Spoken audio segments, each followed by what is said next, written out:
కేతిరెడ్డి ఆరోపిస్తున్నారు. తమల్ని గంటలుగా వెయిట్ చేయించారంటూ ఆరోపించారు. తామిచ్చే ఆర్జీలను సీఎంఓ పట్టించుకోలేదని ఆరోపిస్తున్నారు కేతిరెడ్డి. సీఎంకు ఎమ్మెల్యేలకు సీఎంఓ అధికారులు గ్యాప్ క్రియేట్ చేశారంటూ ఈయన కూడా మండిపడుతున్నారు. 5 ఏళ్లు తిరిగిన సమస్యలను పరిష్కరించలేదంటున్నారు కేతిరెడ్డి. మొత్తం మీద సీఎంఓలో పనిచేసిన అధికారుల తీరు కూడా తమ ఓటమికి కారణంగా నేతలు చెప్పుకొస్తున్నారు. వరుసగా నేతలు ఆరోపణల పర్వం గుప్పిస్తున్నారు. ఒక్కొక్కరిగా ఓటమికి గల కారణాలను బయట పెడుతున్నారు. అసలు నేతలు ఏమంటున్నారు, ముఖ్యంగా మాజీ ఎమ్మెల్యేలు జక్కంపూడి అలాగే కేతిరెడ్డి ఎలాంటి ఆరోపణ చేస్తారో ఒకసారి చూద్దాం. చెప్పాడు డెఫినెట్గా దెర్ ఇస్ ఎ గ్యాప్. ఖచ్చితంగా ముఖ్యమంత్రి కార్యాలయానికి దీనికైతే ఒక గ్యాప్ వచ్చింది. ప్రతిదీ ముఖ్యమంత్రి గారికి చెప్పడం, ఆయనకి చెప్పడము, దాని రిజాల్వ్ కాకపోవడము, ఎమ్మెల్యేలు మంత్రులు కూడా చాలా సందర్భాల్లో వెయిట్ చేస్తున్న సందర్భం నేను చూశాను. బయట వెయిట్ చేస్తున్న సందర్భం, లోపల ఎవడో కూర్చొని మాట్లాడుతూ అంటాడు, చెప్పుకోలేడు, గొడవలేడు, గట్టిగా ఇది చేసుకుంటా ఏమంటే ముఖ్యమంత్రి గారికి ఆయనకి చెప్పినాడు, ఆయన చేయండి పని అని చెప్తుంటాడు. నవ్ దే ఆర్ ఆల్ ఇది అనమాట. కానీ నష్టపోయినది మాత్రం ఎవరున్నారంటే నాయకత్వం.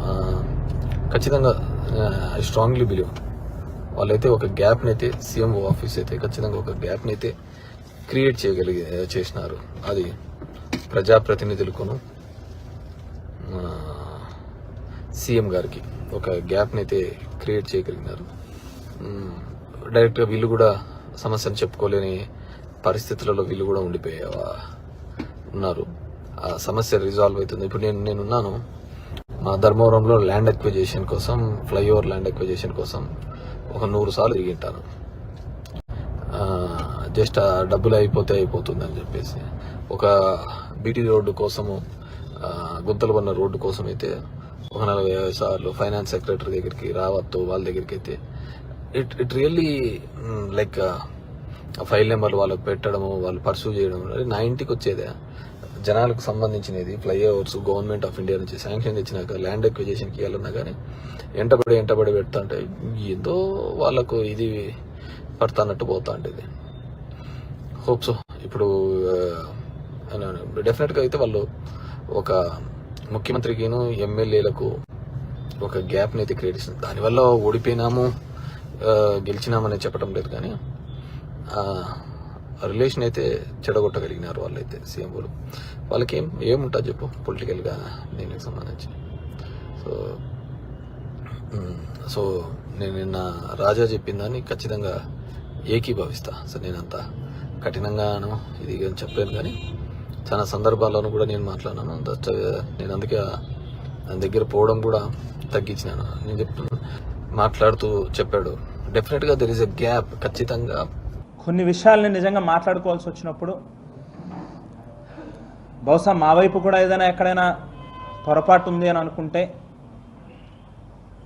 ముఖ్యమంత్రి గారిని ఒక ట్రాన్స్లో పెట్టి చుట్టూ ఒక కవచం కింద ఉండి ధనుంజయ రెడ్డి గారు లాంటి పనికి మాలిన చెత్త అధికారులు ఏ ఎమ్మెల్యే అయినా ఏదైనా ఒక అర్జీ పట్టుకుని వెళ్తే ఆయన రూమ్ బయట ఆయనే ముఖ్యమంత్రిలాగా గంటల తరబడి కూర్చోబెట్టడం, కూర్చొని కూడా కాదు నుంచుని, లోపలికి వెళ్తే ఆయనకి తీరిక లేనట్టుగా, ఎమ్మెల్యేతో మాట్లాడడానికి కూడా తీరిక లేనట్టుగా 2 నిమిషాలు కూడా మాట్లాడకుండా, మేము తీసుకొచ్చినటువంటి పనులను సరిగ్గా అర్థం చేసుకోకుండా, కోరుకొండ భూములకు సంబంధించినటువంటి రిజిస్ట్రేషన్లు ఆగిపోయినాయి అని చెప్పి ఆవేళ ప్రతిపక్షంలో ఉన్నప్పుడు అనేక ఉద్యమాలు చేశాం, పోరాటాలు చేశాం.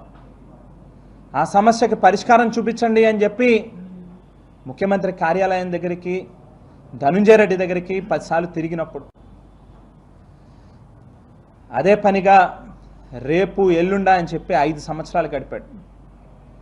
పురుషోత్తపట్నం ఎత్తిపోతల పథకం భూములకి సంబంధించినటువంటి రైతులకి నష్టపరిహారం ఇవ్వాలి అని చెప్పని అడిగితే రేపు ఎల్లుండా అని చెప్పి 5 సంవత్సరాలు గడిపాడు. విదేశీ విద్యా దీవెనకి సంబంధించినటువంటి కాపు విద్యార్థులు, పేద విద్యార్థులకు సంబంధించినటువంటి బకాయిల్ని క్లియర్ చేయండి అని అంటే రేపు ఎల్లుండా అని చెప్పి 5 సంవత్సరాలు గడిపాడు. ముఖ్యమంత్రి గారి దగ్గరికి ఏదైనా వెళ్ళి చెబితే ముఖ్యమంత్రి గారు ఒక ప్రగాఢమైన నమ్మకంతో ఒక గుడ్డి విశ్వాసంతో ఈ ధనుంజయ రెడ్డి గారిని బయట నుంచి పిలవడం, ఆయనకి చెప్పడం. ఏ కాగితం ఆయన చేతిలోకి వెళ్ళినా ఇక అంతే సంగతులు. ఒకటి కాదు, రెండు కాదు, 100 సమస్యలు చెప్పచ్చు. బహుశా